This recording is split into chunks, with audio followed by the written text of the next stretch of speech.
Metode pengembangan sistem yang digunakan dalam pembuatan aplikasi ini adalah metode waterfall atau pendekatan terstruktur yang terdiri dari beberapa tahap kegiatan, yaitu di sini terdapat gambar metode waterfall. Yang pertama, perencanaan atau sistem engineering adalah tahapan menangani masalah perangkat lunak, perangkat keras, dan sumber daya manusia. Yang kedua, analisis adalah melakukan analisis sistem dengan mencari penyebab-penyebab masalah yang timbul di sistem lama untuk diidentifikasikan permasalahannya dan digunakan sebagai dasar perancangan sistem baru. Yang ketiga, perancangan atau desain adalah proses mengubah kebutuhan-kebutuhan menjadi bentuk karakteristik yang dimulai dengan penulisan program desain tadi harus diubah menjadi bentuk yang dimengerti sistem. Yang keempat, implementasi atau implementation adalah tahap penerjemahan desain ke dalam bahasa pemrograman yang sesuai dengan kebutuhan. Yang kelima, pengkodean atau coding adalah desain yang harus diubah bentuknya menjadi bentuk yang dimengerti oleh komputer. Tahapan ini yang secara teknik akan dikerjakan oleh pelaku sistem. Yang keenam, pengujian atau testing adalah tahap pengujian perangkat lunak yang telah dikembangkan untuk mengcover kesalahan-kesalahan dan menjamin bahwa masukan sesuai dengan hasil yang dibutuhkan. Yang ketujuh, pemeliharaan atau maintenance adalah tahap perawatan sistem yang telah dikembangkan seperti perangkat lunak, perangkat keras, dan media lain yang berhubungan dengan komputer. Pada tahap ini, segala kemungkinan mengenai kekurangan perangkat lunak, baik berupa kesalahan atau hal-hal yang ditambahkan ke dalam perangkat lunak. Yang berikut adalah pembuatan diagram.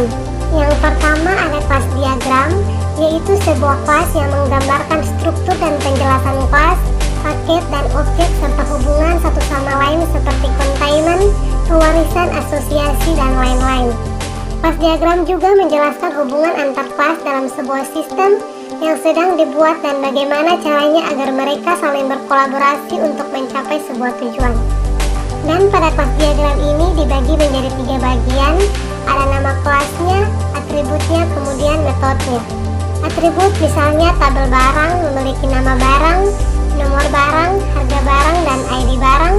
Dan metodenya ada input, update, check stock, save, remove, dan delete.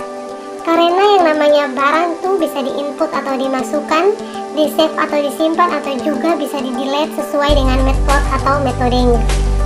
Kemudian pada tabel pemesanan barang, kalau ID pemesanan dan pada metodenya itu ada tambahan ID barang, hitung, dan status.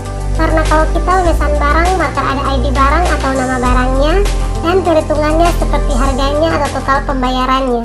Dan untuk statusnya itu, misalkan barang yang kita pesan sudah diterima dan masih dalam proses packing atau sudah diserahkan ke kurir dan dalam proses pengirimannya.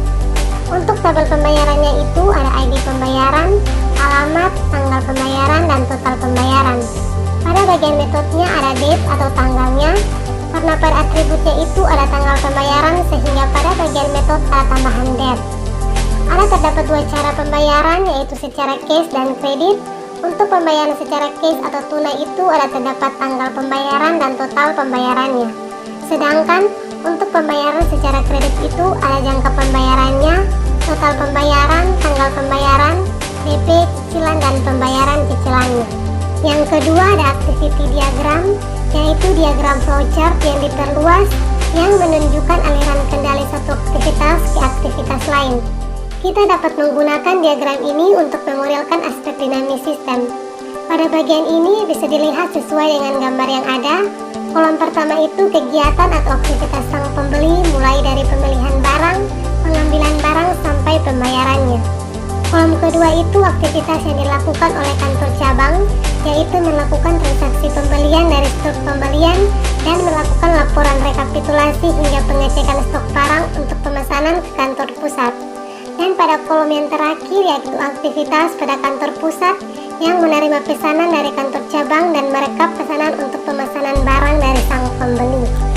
Yang ketiga ada use case diagram, yaitu diagram yang menunjukkan fungsionalitas suatu sistem atau kelas dan bagaimana sistem tersebut berinteraksi dengan dunia luar dan menjelaskan sistem secara fungsional yang terlihat user. Biasanya dibuat pada awal pengembangan. Use case diagram menggambarkan fungsionalitas yang diharapkan dari sebuah sistem. Pada gambar use case ini, yang pertama ada kantor cabang dan pemilik. Apa saja yang bisa dilakukan oleh kantor cabang? Jadi kantor cabang bisa melakukan pemesanan barang, kantor cabang bisa melakukan pembayaran dan view rekap barang, dan kemudian pemilik juga bisa melakukan view rekap barang. Jadi hal yang perlu kita perhatikan dalam membuat use case yaitu bahwa ada boundary. Boundary ini ada implementnya, jadi si aktor itu selalu ada di luar sistem. Yang di dalam kotak itu berarti berada di dalam sistem, dan kita harus ingat bahwa dalam use case penulis tanda aliran atau tanda panah ini hanya garis lurus saja. Konektornya itu hanya berupa garis lurus tanpa panah, karena yang menggunakan panah itu adalah ketika kita ada hubungan lain seperti import dan export. Jadi pada use case ini hanya menggunakan garis tanpa panah dan tidak putus-putus. Itu sangat berbeda sekali, artinya jadi harus diperhatikan kapan kita akan menggunakan konektor yang benar. Yang keempat ada sequence diagram, yaitu salah satu yang menjelaskan bagaimana suatu operasi itu dilakukan, message atau pesan apa yang dikirim dan kapan pelaksanaannya. Diagram ini diatur berdasarkan waktu. Objek-objek yang berkaitan dengan proses berjalannya operasi diurutkan dari kiri ke kanan berdasarkan waktu terjadinya dalam pesan yang terurut.